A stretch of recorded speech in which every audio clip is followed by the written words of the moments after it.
This pitch and Guus will be presented by me, Jeppe, Koelewijn, and I will represent Group A. We're a group who did research in sustainable development in developed and developing countries and try to find out what the differences are and why there are differences. First, there will be an introduction on the topic, and after that I will explain the research question, following by the methodology and the methods we use to answer this research question.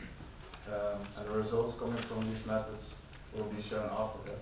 And of course, these results will be compared even as the methods we used. I will end this pitch with the conclusion. To leave a good world for the next generation, sustainable development can play an important role in maintaining a livable planet. Sustainable development is development which meets the needs of the present without compromising the ability of future generations to meet their own needs. But there is a difference between sustainable development in developed countries and developing countries. And our research question will be the following. What are the key differences in sustainable development between developing and developing countries? To help answer this question, we put up some sub-questions. What influences sustainable development, and in what way do the key themes affect sustainability in developed and developing countries? Our research is based on scientific literature and online journals, and these journals are found with keywords which are consistent with the research questions. The four methods we used are literature review, case study, research analysis, and comparative research.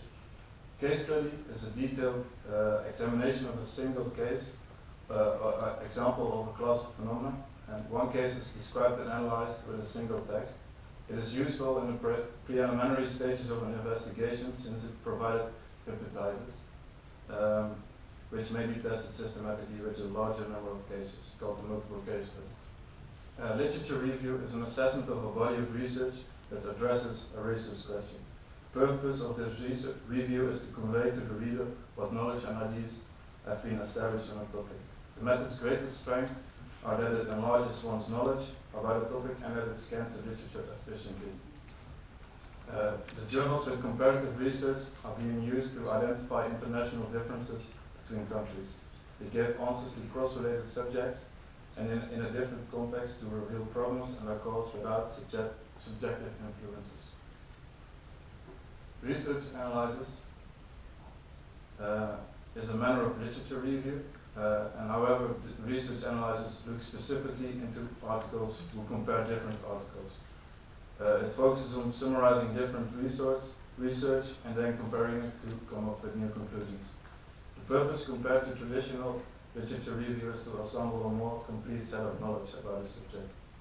Each of us found results within our methods. The relevance of the results were reviewed and discussed by the strengths and the weaknesses of the methodologies. The same results found in the different methodologies that are similar are being compared in the comparative analysis. Case studies, data urbanization, and the local economy are two key themes of sustainable development.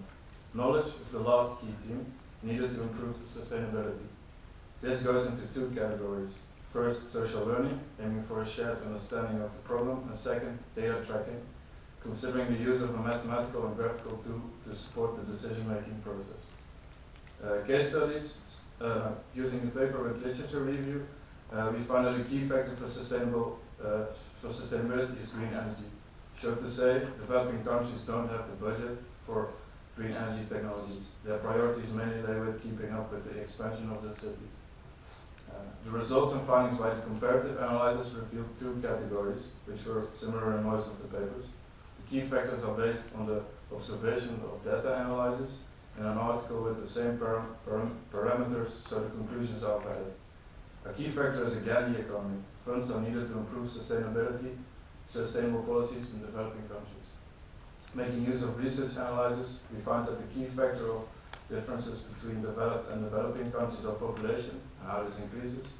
Economy, as a factor which scores higher on the priority list of developing countries. And education, a lack of budget, making it difficult to improve technology in a sustainable manner. After collecting the information and relating it to the respective methods in the results, the comparative analysis is where we compared these conclusions and methods to each other. This is where all the information is linked examining the similarities and differences in results, and how this can be explained using the methods.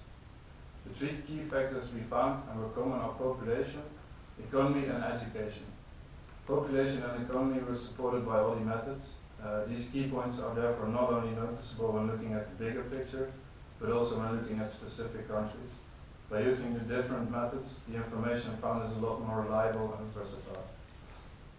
Education was only found with research analysis and case studies. Since research analysis is focused on assembling a more complete set of knowledge, it could be argued logical that it found education as a main point as well. Case studies, however, found knowledge in a more specific sense, simply encountering knowledge as a main point in one of its cases. The conclusions reaches out to the similar key points which are found in the articles and compared between the methodologies. It revealed a great influence of key points in sustainable development in countries, which are economic differences and differences in population growth. The different methods led to a widely supported conclusion with the literature review and comparative analysis, finding general answers to the research question and the literature analysis and case studies which showed specific answers for the topic.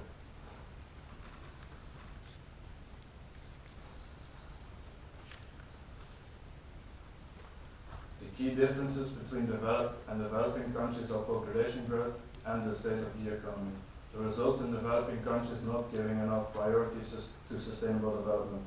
Because they do not invest in sustainable development, the situation will never improve. They are stuck in a loop of unsustainable environmental change.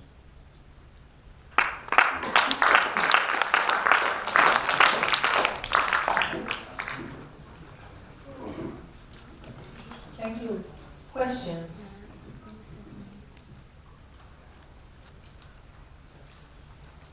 Is your research mainly focused on the ecological side of sustainability, or did you take into account all the three aspects, people, planet, profit? No, mostly the ecological aspect. How did you further specify developed and developing countries? Well, we looked it up in other papers.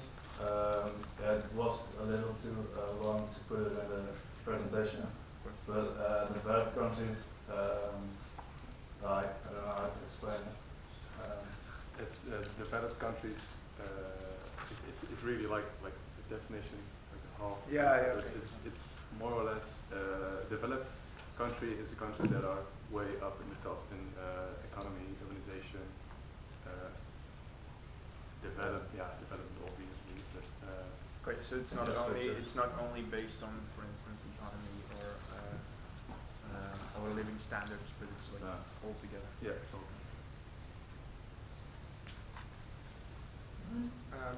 Do you feel that there's a very strict division between developed and developing countries, or is there kind of a spectrum that as countries are getting more developed but not? Yeah, there are countries that are getting more developed, so there is not a straight line between developed and developing countries. Some countries are almost at the developed state, but some... Yeah, but then we do not specifically mean as in definition, but rather is there like a certain level above which they start investing in sustainability, or is that also kind of a spectrum? it depends on which country you speak of, because China is still a developing country, but most people see it already as a developed country, so the line is very vague between developed and developing. But with developed, you kind of say that the developed countries are done developing. Because in a way, if the developed countries don't keep developing, they will be soon developing countries, or how? Yeah. I mean, because it's there's a contradiction. The developed countries are actually the countries that are on the top. So if they don't develop anymore and they will get surpassed by the developing countries, then they will become the developing countries. So But it's they some sort don't of develop anymore, so yeah, they do, but it's just the It's just a layer of separating. They will create a new category called beyond. yeah. Okay, thank you. Thank you.